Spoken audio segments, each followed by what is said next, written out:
Hi, Manisha. Thank you so much for joining us on Blitz Business. It's good to have you. Hi Ashish, thank you for having me. Excited to be here. Awesome.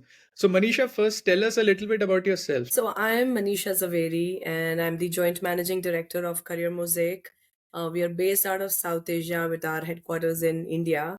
And we are a study abroad master recruiting consulting agency, which means that we are a bridge between students who aspire to study abroad, the universities who are looking for international students who are qualified and genuinely interested in studying abroad, and the counselors who are the on ground support to students in their local schools or colleges or in their local cities.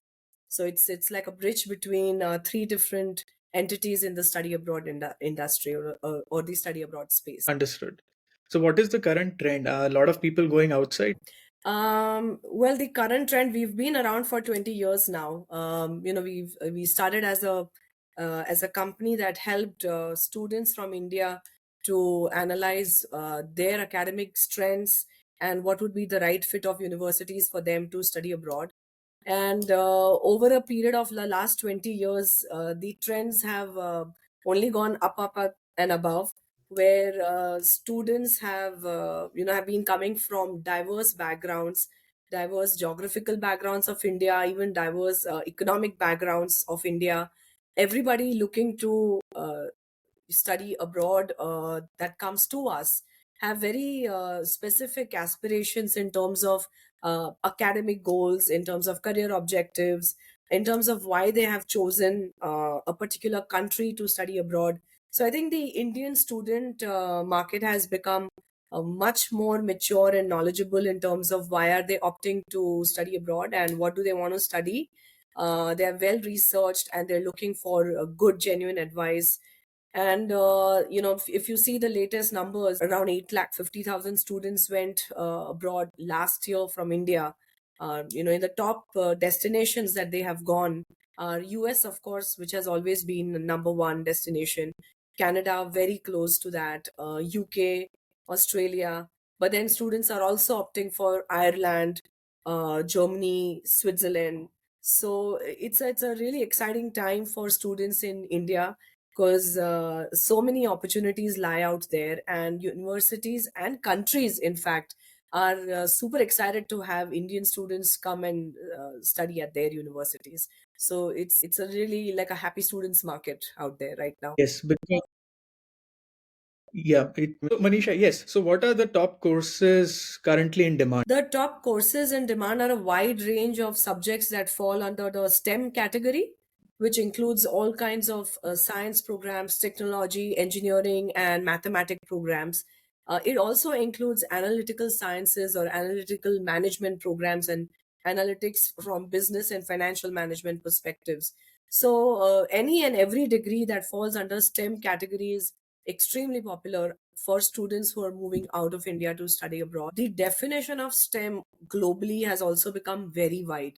So, computer science, data engineering, artificial intelligence, robotics, engineering, all kinds of engineering from electrical to aeronautical is also very popular. Renewable energy is another science field which is extremely popular. Sustainable energy, a whole bunch of health programs from public health to movement sciences to sport management, sport tech. So it's a very wide range, but all of these, if you analyze, fall under the STEM category. These are the most popular programs that students are choosing when opting to study abroad. But don't we have enough engineers, Manisha? Yeah, but the mindset of what an engineer is has also changed over a period of time. Like liberal arts, for example, which is a concept where you have to think, beyond the obvious. It's not just math, but it's creative imagination. Now, all kinds of technology in the future does need creative imagination. So it's not really just building bridges and buildings anymore, and building tech is not just engineers. You need a wide and deep knowledge of various aspects of computer sciences. You need a deep aspect. You need creative thinking. You need an idea and concept around creative design as well. So the uh, I think engineering, say the concept has moved to creation.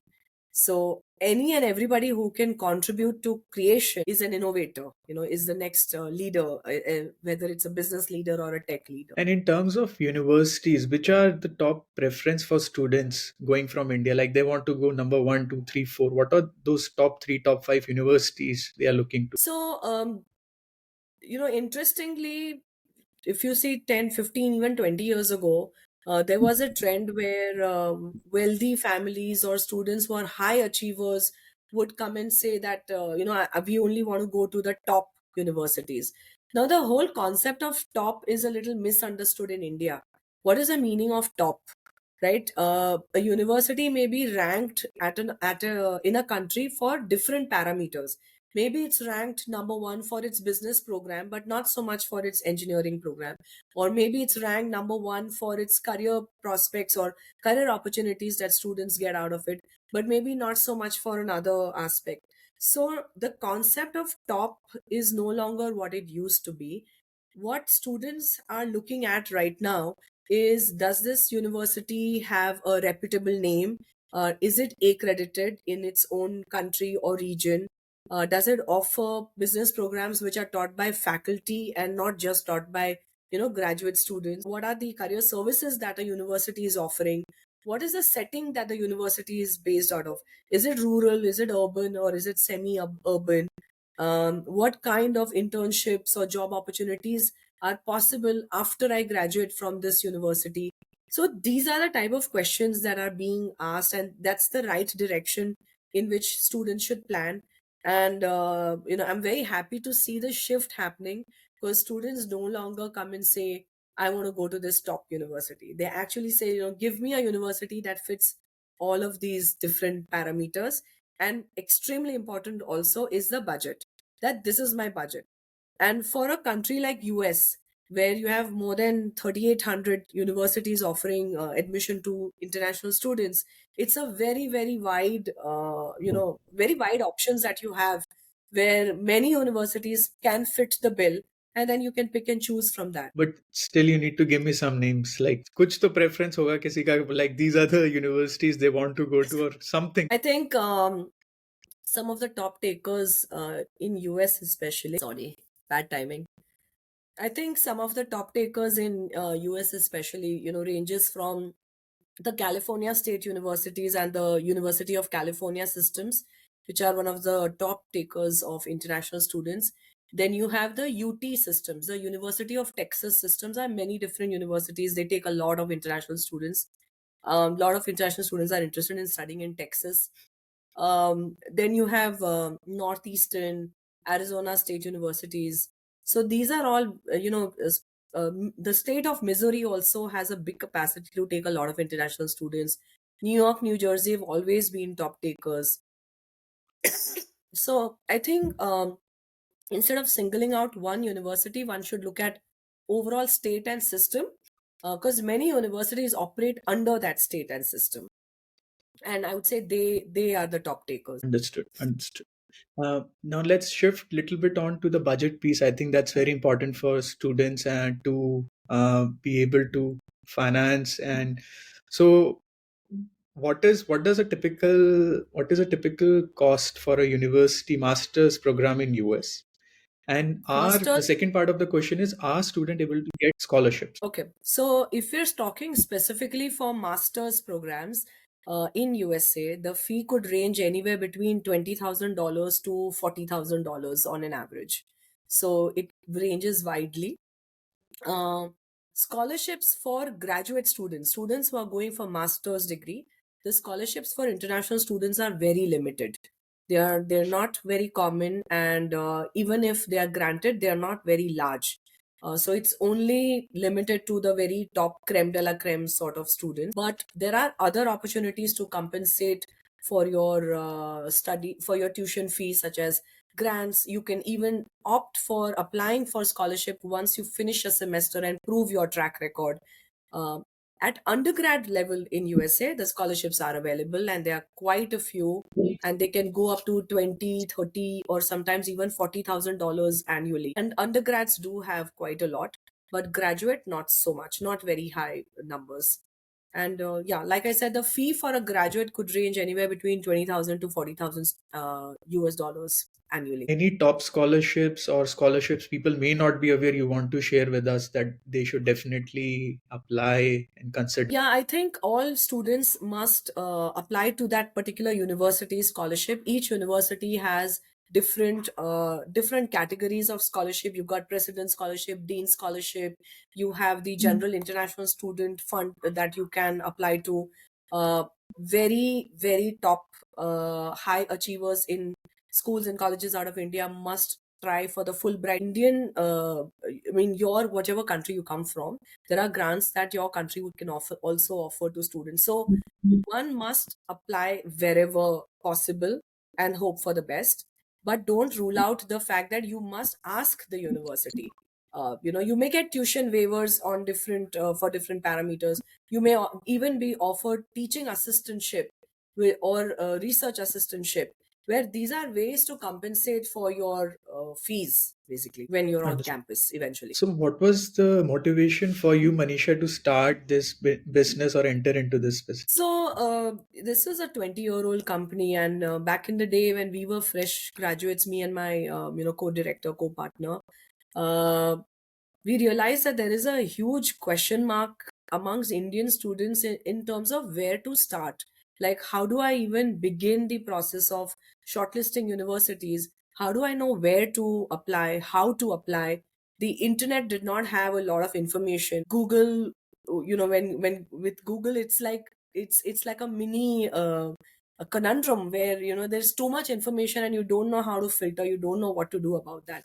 So we started with the intention of helping students understand the process, understand how to highlight your strengths, how to put your own terms and conditions in terms of what is your shortlisting process, right? Like figure out what's your budget, what is your own percentage, how much can you score on TOEFL or IELTS, and accordingly match yourself to the right university. So when we started back in the day, this funda that we used to carry was matching the right student to the right. That continues till date, where we opt to ensure that even the right university should have the right student. Over a period of time, we have evolved the company in a way where we are heavily invested in understanding universities. What does a university want in terms of a student? What kind of programs are they looking to recruit and enroll international students in? What is the how much can they push in terms of offering scholarships or tuition waivers? What are the different concessions that they can offer to our students? So we have invested heavily in understanding universities also. So for us, it's like a matchmaker. We know the universities very well on one side, and we understand the psyche of our South Asian students, and we make a match where even the universities end up getting the right kind of students. Everybody's job becomes easier, right? When you find the right match, it's a smoother process. There's less anxiety. Students are more sure about securing admission. They are already aware in advance as to what is the finance that they will be shelling out. Their families are better prepared when they know exactly where they are going, where they are headed. So yeah, I that think was the whole purpose of starting the business. I think in this space we had people coming in from who provide international accommodation to international financing. I mean, we are completing the entire chain. There was one company I told them, "You can you provide matchmaking also for life partners?" Since they were doing like you just enter to them, they sort your education, loan, finance, jobs. But it's interesting space, interesting space. Yeah, So one perception, at least I or people within my circle we have, which could be wrong, is in terms of jobs, right? Is it now easy or difficult to find job in US if you are from a tier 2 university, tier 3 university? What is that scenario as of now? Because ultimately you need to have an ROI on 40 which you are investing, absolutely. right? Yeah. You need to make Yeah. money out of it. And especially the concern, I mean, of H1B, right? I mean, it's a lottery system. Considering all these challenges and parameters. So, what is your understanding and take in terms of how easy is it for a international grad to get a job as of? So depends on a couple of different factors. One is what did you study, and what is your area of work. So if you're from in US especially, if you're from a STEM background, and you come from a tier one or a tier two university, then it's a great space for you. STEM students have been offered an ability to stay up to 3 years to work. Right, you get your OPT, which is your optional practical training, as soon as you finish your studies, and then you can extend that all the way up to 3 years. Why did US introduce something like this? Why did they introduce an extended work permit for STEM students? Is because they require these people. They need these kind of students which have the talent and the expertise for STEM careers, and they want to retain these students. So once you're out of a STEM degree from a decent university, like I said, tier A or B, it's pretty good as far as US is concerned. We don't have any difficulty in terms of, or any feedback from that sort from top universities. Now when I say top, again, tier 1 is like upper top. Like the tier 2 universities in USA is a massive 2000 options. So this is a Wow. huge range of universities where you can find STEM programs, and you will find career services which will enable you to secure a decent job. Again, the second parameter to secure that is where did you study from in terms of location. Right, I mean, are you in one of those hubs where there is a bustling corporate life, or are you studying in a very rural setup? What kind of jobs are around you? Of course, there's a lot of mobility that students have. I mean, nobody sticks to that same city or state. Once they graduate, they do move out. But the start, if it happens somewhere around you, it's better. And that's why regions like California, New York, New Jersey, Massachusetts, Missouri, Illinois, Texas, these are very big and strong thriving hubs. So I think Indian students should look for urban centers or states where there are multiple urban centers, and be somewhere around it. And once you check these 2 3 boxes, I think for STEM students, not a problem, not a problem. You asked, what if a student is coming from a tier 3 or a lower level of university? Well, it is tougher because your degree doesn't have as much credibility because your university was not so great. So for those students, it is a bit of a struggle, but not for otherwise. And like I said, tier 1 and 2 itself is like a massive range of 2000 plus universities. So ideally, students must study well, get a good percentage, do your English test, do your GREs, and apply to a wide range of universities. And I don't see why they cannot get in. They can get in. Okay. What? So let me try to rephrase. What are the things a student must not do or should be careful when applying, or something they should avoid totally, or some universities they should avoid, or something they should be very careful for first time people applying for? What they should be careful about is to ensure that this is a proper accredited, well established university. It can't sound dubious. It should have a proper campus. It should have credibility in terms of accreditation, right? Does that own country or state recognize the existence of this university? Talk to the online community. Students these days are very well connected with their peers even without knowing them or ever meeting them. So talk to the online community of students to understand what exactly is this university all about. Always prefer to apply to established universities. And when I say established, anything in the business more than 10 years, 20 years is absolutely established. Because in the US, UK, you have universities which are like set up in 1800s and 1900s, so they have a long history. But if you come across a small little university, you have to be very careful to verify all of these things. Any names which you can recall? Those universities have shut down. There were certain dubious cases that happened in not in any particular country, I would say. Australia mein hua hai, Canada mein hua hai, it's happened in UK, US, and a lot of students suffered when that happened. This was, I think, about 10, 12 years ago, where universities were made to shut down because they were not valid institutions. Students had to suffer, but I think now the market is much more evolved. Thanks to internet, social media, students are very evolved and aware about things. They're very, very open and understand, and they have a good understanding of things. Let's talk a little bit about Canada. So recently, I was going for visa application for UK, and the Canadian one was next to it, and it was fully empty.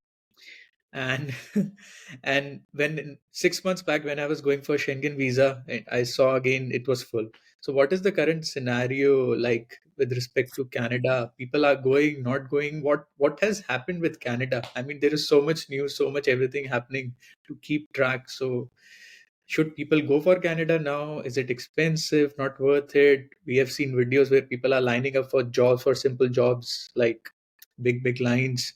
Yeah. So what's your take? So I think any country as a study abroad destination, the whole ecosystem has to support the international student, right? From having students come on campus, is the campus culturally sensitive? Is the environment culturally sensitive to your presence? Are there any opportunities for a student to recover the income, recover the money spent on education? So jobs are important, on campus opportunities are important, cultural safety is important, uh, a smooth and clear immigration policy is also very important.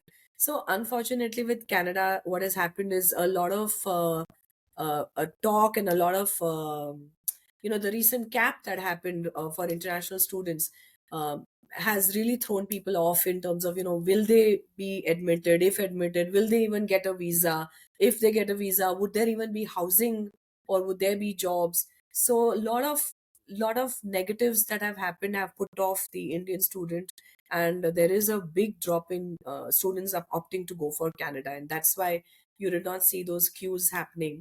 um, Students who are going to top universities in Canada, like really, the good universities, need not worry, because these are reputable universities, and only genuine students are admitted to these universities.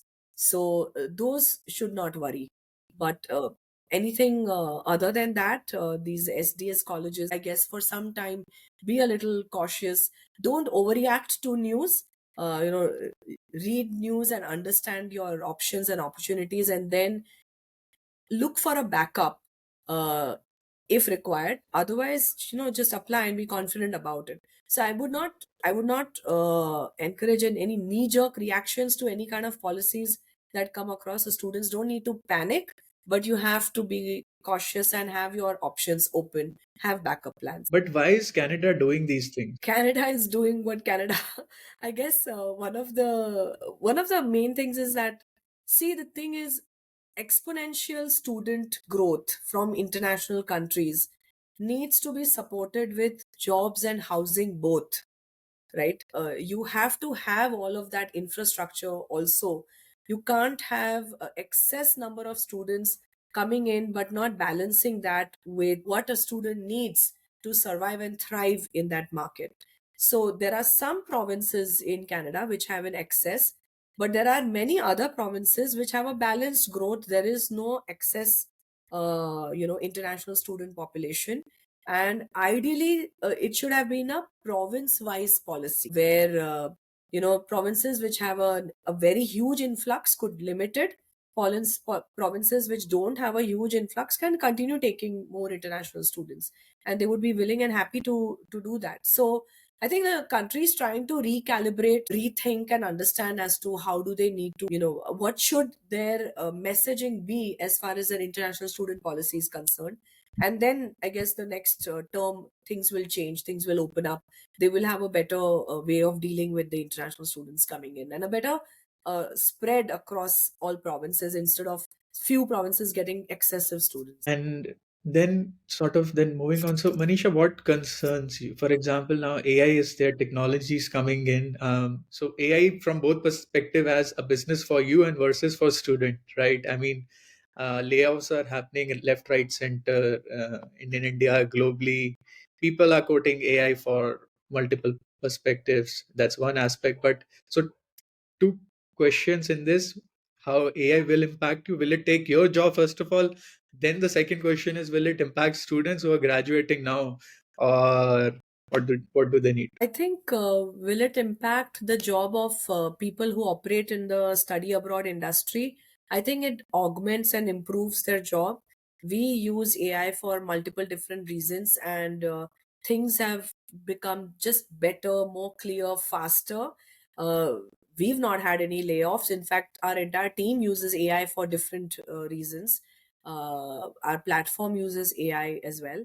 So it's a huge boost to our industry, but it does not take away from the industry. In fact, it adds to the industry. For students, I think AI is a massive tool, right? Keeping plagiarism and cheating and all of that aside, AI is a great learning tool. It helps students learn better. It helps teachers customize and tailor make study programs also for students. So there are lots and lots of benefits to AI as far as the education sector is concerned. Um, Taking away jobs of students who are graduating, I think those redundant, very mechanical kind of jobs where you're doing basic analysis or you're doing basic data work, of course all of that would be taken away. Those are not high skilled, they were not high skilled jobs as such, but computers have anyways taken over all of those skills. And it's like AI is a tool that you have to learn how to leverage your career from that tool. If you're a data engineer, or if you're in the business of engineering, coding, math, finance, all of that, I think students must understand that how do I leverage from AI based on whatever it is that I have studied, and not fear it as I'm going to be replaced by AI. You're not going to be replaced by AI if you know how to leverage from AI. And internationally, I think I can tell you, for US especially, universities do recognize that students have to think on those terms, and coursework also reflects that this is what you're studying, this is the age of AI, how do we combine the two? So students are being empowered, I would say, in knowing how to leverage from AI. Yeah, so that I think is something that is something to look forward to and not be afraid of. You were referring to massive layoffs, that happened in the tech industry especially. That is attributed to the massive hiring that happened during COVID time. So in COVID time, there was a huge amount of hiring that happened. Companies, grew exponentially. Now it has plateaued, and this is a correction. I wouldn't say that they are being laid off because they are of no use anymore.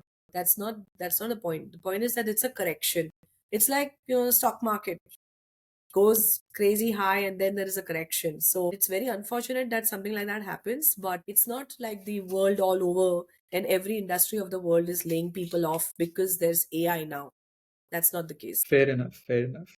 And there is this fascination with West, and we also kept discussing right now, also going to US and all.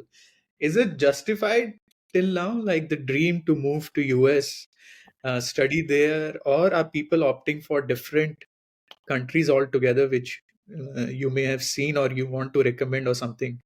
Or should someone just stick to US and just blindly follow the beat? That's a very good question, Ashish.